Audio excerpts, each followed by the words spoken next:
Welcome to Positive Recovery MD. If you're listening, chances are you want to create happiness around you and thrive in your life. We're glad you're here and you've come to the right place. This podcast will inspire and motivate you to not merely survive your recovery journey, we'll give you the tools to build or strengthen your foundation to thrive and flourish in your life. Each week, we'll come together as a community to have authentic conversations around addiction, recovery, and what matters. Growth and progress, not perfection. All while developing positive habits for you to utilize in your life. To learn more, please visit positiverecoverymd.com to sign up to receive the daily positive interventions that we'll review, as well as gain access to exclusive Positive Recovery content available only to Positive Recovery MD listeners. All right, let's get started.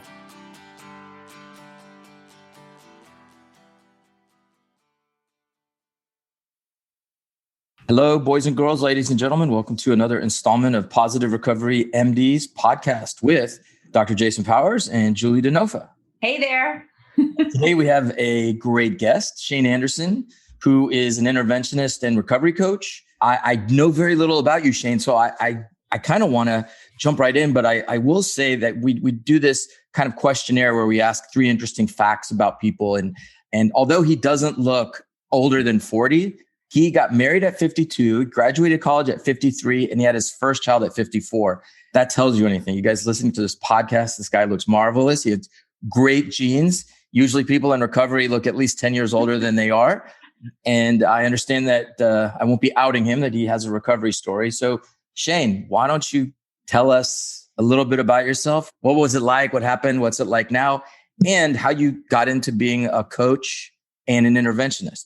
Sure. Well, thanks so much, Jason and Julie. Thanks for having me. And thanks for those kind words. I always say people are much surprised when they know my age and they say I look much younger. And my general response is it's because you can't see inside. So you have an Irish liver, do you? I do. I'm Irish and Native American. I used to jokingly say my Indian name is 12 Steps. And that came back to bite me in the ass many years later. So that's really great to be here. I appreciate you taking an interest, and you don't know much about me, so that means I can make it all up. So that's good. And as you pointed out, the 52, 53, and 54, I'm definitely a member of the It's Never Too Late crowd. So that was all gifts of sobriety, I must say. Let's see, I'll start. I got sober in 2004. December 23rd is my sobriety date. So if I don't mess things up next month, I'll have 16 years. And fantastic. By the grace of God and a lot of hard work, I've been able to keep this going. So thank you very much. Definitely been the best thing that's ever happened to me. Before I got sober, I was running nightclubs. I don't know if you guys had spent much time in the nightclub industry, but generally when you would go to a club in Hollywood, there'd be this tall guy in a leather jacket with a clipboard who was a real ass. That was me. I did that job very well. I did that job for a while. And, I was the guy who determined whether or not people would come into the club. So it was a great job for an egomaniac with an inferiority complex, as we say. Did that for a while. And then I decided I wanted to move up a little bit. So then I became a general manager and I ran nightclubs in Hollywood. And I was doing that.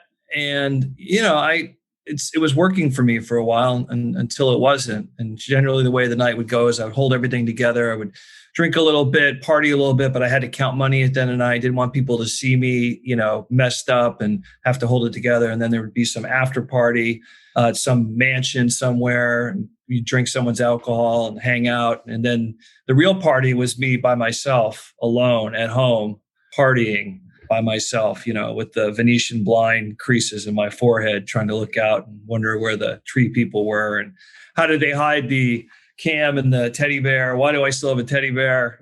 All that stuff. So I did that for a while and I pulled a geographic and moved out by the beach in Santa Monica, where I still live now, and started managing a bar out here. I didn't realize at the time, but it was what we call a geographic. Problem is that all the issues that I had, they came along with me. I always say this is God doing for me what I couldn't do for myself. The guys who managed the bar, the guys who owned the bar, I was the manager. They were both in the program. The guys that worked at the door were both in the program. The bartender was in the program. So I was surrounded by these sober guys, and I didn't know it at the time. And I remember I was talking to the guy who ran the door, this guy named Johnny, and I said, I'm thinking about giving this AA thing a try. Because I got to that point in my life where I was so just demoralized with who I was. I was tired of keeping promises, making promises I couldn't keep. I got to that place where I couldn't look myself in the eyes in the mirror when I was shaving, and I just didn't like who I was. And I carried a notebook with me, and I pulled my notebook out, and he wrote down meetings for every day of the week. And he wrote down this one meeting at noon on the 3rd Street Promenade called Mario's. And I said to myself, being such a man of convenience, I'm like, noon, okay, not too early. I could walk there. I had to take all the objections out of the way. And I walked into this group of guys, and come to find out this meeting had been around for almost 50 years at the time in different incarnations. And he said to me, this is what really hooked me. He said, now listen, I don't know if you're going to like this meeting. It's a bunch of derelicts. They don't pray every day. It's not in the directory. The money doesn't go to central office. It goes to the waiters. And I was like, derelicts, huh? Okay, that sounds like something I might get into. And I walked into that room December of 2004, and I saw a bunch of guys there that seemed like they really cared about each other. It seemed like they really liked each other, and there was laughter. And that's what really hooked me. I'm like, wow, these guys can actually laugh, because my life had become so small. I was on this, what I call a misery go round. Like, my life is just really small. I'm going to drink 3 or 4 days. I'll go to the gym. I'll sweat it out. And then I'll just pick back up again. And I was okay with that. That was the saddest thing looking back. The saddest thing was like, all right, this is how my life is going to be. And that's fine with me. So I went up there, and what really struck me about this room, it was a big open room. And in the corner of the room, because it was a restaurant, you could have lunch up there. It was 7 days a week at noon. And you would see famous people up there. You would see sports celebrities. And I just like, wow, if these guys get sober, maybe I could get sober. So in the corner of the room was a server tray, and on the tray were glasses of water. And people would get up during the meeting, and they would go grab themselves a water, but they wouldn't just grab one water. They would grab 2 waters, and they would come back, and they would just hand a water to somebody that didn't even ask for it. And I clocked this. I watched this. And I was like, wow, that's so cool that these guys actually care enough about each other. And I was like, this is what I really need in my life. I need somebody to care about me. I need somebody to offer some hope. And I got that. And I said to myself, how do I get close to these guys? And the only thing I could come up with, because I was so new, was to be consistent. So I started going every day. And the way it works at this meeting was, at the beginning, they ask for people that have 90 days or less of recovery. And if you raise your hand, they write your name down, and they call on you almost every day. And so I was like, wow, these guys really want to hear from me. They really want my recovery. They called on me almost every day. And so that kept me coming back. And then after 90 days, they didn't call me for a long time. And I was like, okay, now I know what a resentment is. Like, what happened? You guys hooked me in, and a little bait and switch here.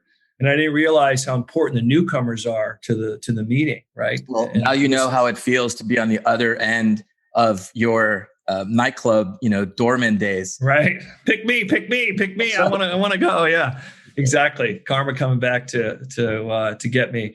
But, I stuck around, and I just took suggestions. And again, I really liked these guys, and my life started to change. And when I had about 5 years recovery, let me back up a little bit. When I had about 3 years, actually, there was a guy at the meeting, and he turns out he was a sober companion.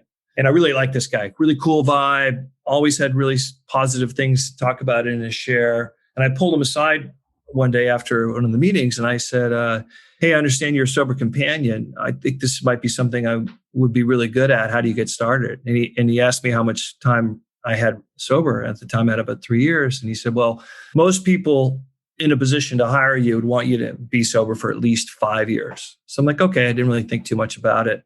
I was out of the nightclub industry at that time. I just couldn't work in a bar anymore. When I turned 5, I put it out there that I wanted to do this job. And a friend of mine put me together with the guy who's doing it for a while. He gave me his first client, and I just started working ever since.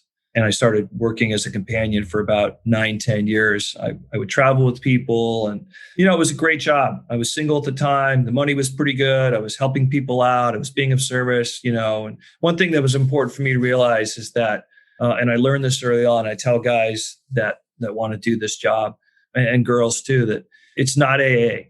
Right? It's a job. It's not AA. It's completely different. You need your own meetings, your own recovery, and it's not about you. And I really, really enjoyed the job. I was really good at it. It takes a certain temperament. You can't rattle easy. I say you can't take things personally. You can't stick to things because things are fluid and they're changing all the time. So but let me ask you right there. So Yeah. you're talking about being a recovery coach. And for those that are listening that don't know exactly what that is, can you kind of go over what like a usual day would be? And would you go on tour with, I know, musicians that, one or more person in the act are sober. There's usually somebody like you. Kind of talk about everything else but taking them to meetings. Because I know a lot of people think, well, what do? Just sit with them and slap their hand if they drink and take them to a meeting? I'm like, no, it's a lot more intense. So could you kind of explain what that is? Sure. Yeah, no, I'd be happy to. And sometimes it's not even taking people to meetings because they're, averse to 12 steps. So you just have to meet them where they're at in a sense. And you're there I always say we're one less move. So recovery coach, sober companion, sober coach, basically somebody that will either take someone to treatment or stay with them while they're on a movie set or on tour, as you mentioned, and just to be a good role model for them, just to try to be productive in their life in the sense of, mind, body, spirit, getting them to take care of themselves. Obviously, you don't want them to drink or use, but sometimes that happens and you have to deal with it. You have to decide whether you're going to stay. And I've had that happen. I've had some pretty harrowing experiences from going with somebody to pay their crack dealer to taking somebody to Switzerland, which I just did recently. I mean, it really runs the gamut.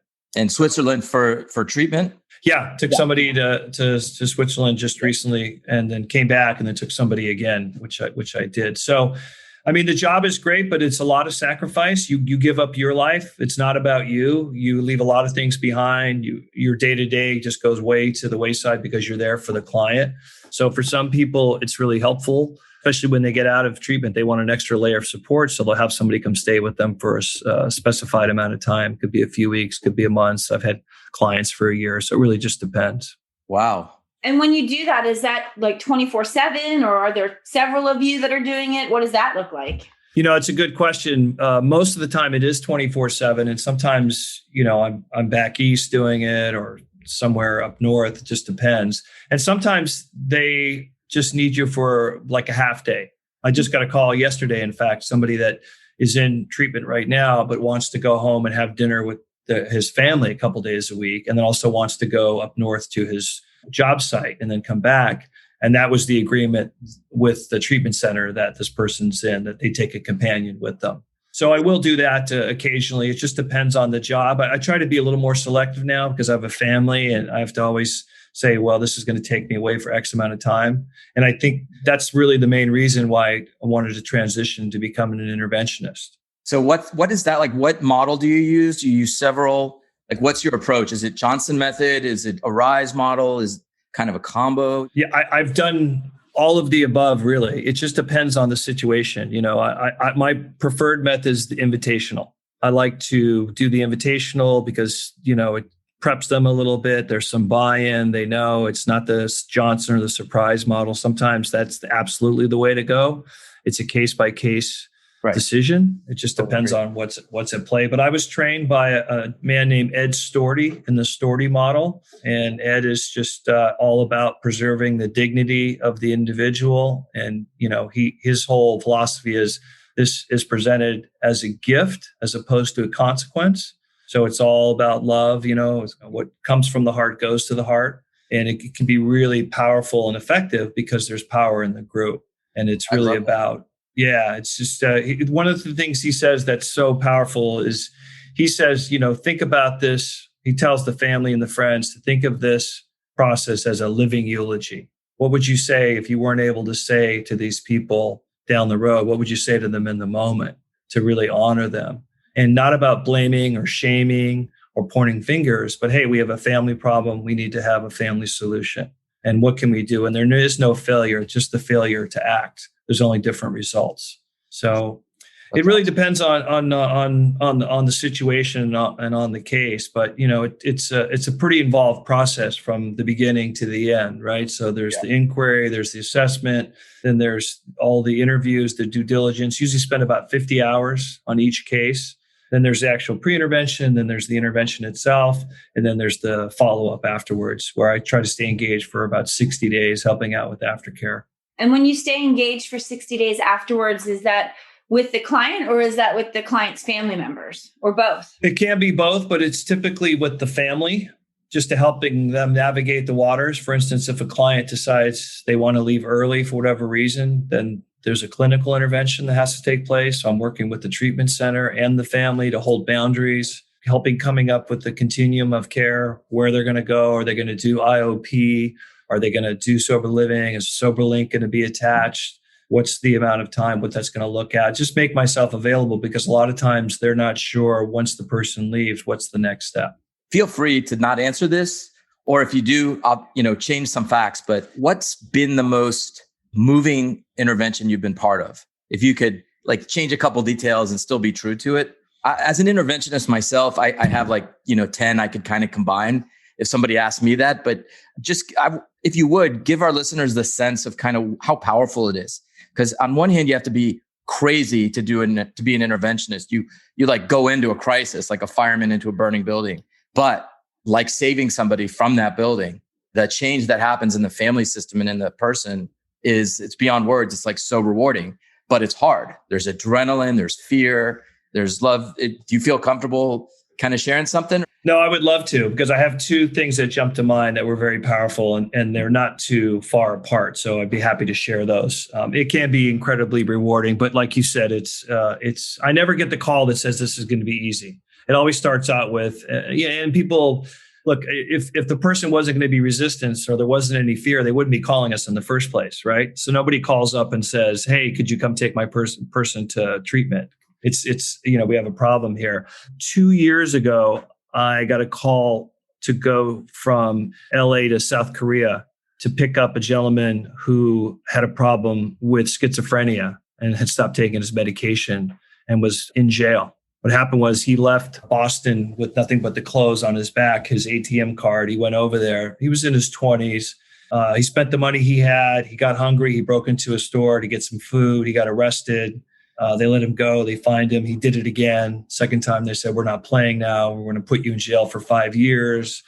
The family got on the phone. They got an attorney involved, and they said, okay, we'll release him, but he's going to be not allowed back here for 5 years. We're basically deporting him. So I get a call from a guy I work with in Boston that says, hey, can you go get this guy out of jail? And yes wasn't the first thing I said. I said, let me know some more details. But I accepted the job. I went over there, and it was a long flight. I got there and got to the airport, and it was like something out of Con Air. You see this guy coming down the airport with his hands like this in handcuffs, his wrists together. He's got a guy on either side of him, and they're taking him down the airport. I was with another person that I brought with me, and I said to this person, I said, hey, we can't board right now, because if we board the plane and this guy doesn't come on for whatever reason, then we're stuck. We got to wait until we see this guy, and then we get him on. So he came down, they took him down below, they took the handcuffs off. He was not in his right mind, so he wasn't really compliant, didn't really want to talk. Long story short, we get him on the plane, we get him back to Boston. Then he decides that he doesn't want help, so he basically flees. I'm chasing him through the streets of Chinatown at 7 o'clock in the morning. His parents now are coming up from Rhode Island to get to see him. I'm trying to give them updates on the phone, but he won't stop. He won't stop in one place. He's running here, running there. And I'm trying to help them out. We tried to get some police involved. The police said, listen, we can't do anything unless, you have papers that says he's a harm to himself or others. We didn't have those, obviously. His parents are still trying to catch up. He won't stop.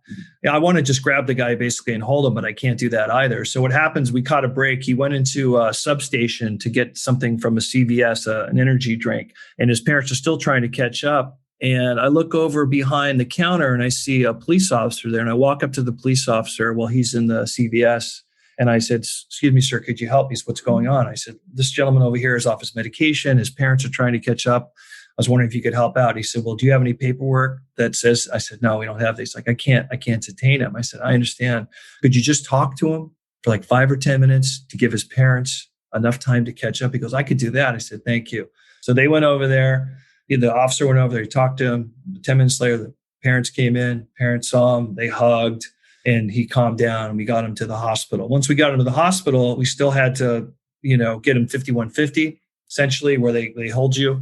That was it, were able to happen. And then there was a moment which was really touching, and that was the parents started to cry and they hugged each other, and then they walked away holding hands. And just that image of them walking away happy and relieved just made me feel like I was a part of this, and it made me feel worthwhile. So that was the Korea one. And just quickly, there was a gentleman in Vancouver who had been smoking crack for 25 years and was in this place which I'd never seen. It was like something out of Ray Donovan. It was just a crack den of all crack dens. I went over. He'd been talking to this place in Switzerland for about 70 days. He was going to go. He wasn't going to go. His uncle had rented a private plane for him with a full medical transport, a nurse and a doctor. So I pick him up. On the way over to pick him up the night before to check on him, he calls me and says, I have a big problem. And I said, what's that? He's like, I can't get a hold of my dealer. I go, well, I know that that's something I can help you with. He's like, why not? I said, well, I'm actually coming here to take you to treatment, not to get crack for you. I said, well, I'm not going to make it through the night. I'm going to die. I said, well, you're going to have to go to the emergency room because I can't buy you drugs. So I ended up getting him the next day. I got him on the plane. I got him there. It's one of these jobs. I don't know what your experience is, but Jason, one of these jobs where I wasn't able to relax until we were actually on the plane and the wheels were up. Each moment, I had to hold my breath for each moment. I was like, I'm not sure this is going to happen. I'm not sure this is going to happen. So we get over to Switzerland. The guy he had been talking to for like 70 days, we were outside of the hospital. He was in a wheelchair. And he sees this guy coming down the road and he says, is that him? Because he'd never seen him in person before. And I said, yeah, that's him. He gets out of the wheelchair and he hugs this guy and he starts bawling. And he's like, you saved my life. You saved my life. And then he pointed to me and he said, I would never have made it if it wasn't for this guy. And that was like, that was it. I mean, it was, it really makes it all worthwhile. It does. And it's really powerful. And you save lives. So let's go to the lightning round. What is your favorite word? Love. What's your least favorite word? Hate. What is your favorite food? Sushi. What kind of sushi? I'm kidding. What's your least favorite food? Escargot. All right. Well, if you cover anything in that much butter, it's going to taste good. That's true. Put it under the sushi. Exactly. Snails. Anyway, if you could do one profession other than what you're doing now, obviously, what would it be? What would you like to have a stab at?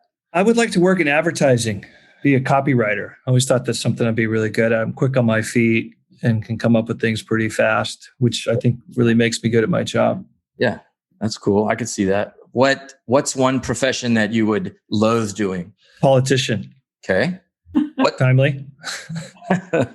Yes, I know. I mean, can you imagine like being the president? That would be the worst job in the world. Every day you wake up, it's like, it's hell. It's like hell all day long. Kind of like being there's a reason why their hair turns gray in like the first year. I know they age a lot. What turns you on? Open-mindedness. What turns you off? Closed-mindedness. Okay. And let's say there's a God. When you die at the pearly gates, what would you like to hear God say to you? Your room is ready for you now. You're on the list. He's got a clipboard. That's exactly right. He's VIP. Into that nightclub. When I walk up, I want him to throw the rope and just say, here you go. We've been waiting for you. The VIP entrance. Yeah. Right. That's right. You go into a club and then there's a main club and then there's the VIP room. And if you get in there, then there's another room and it's just Jack Nicholson by himself. That's right. And the opposite was if I was going to the other place, I would go in, they would let me in. It would be all the people I turned away ever in the club waiting for me. And it would be a long, long list. Oh, my goodness.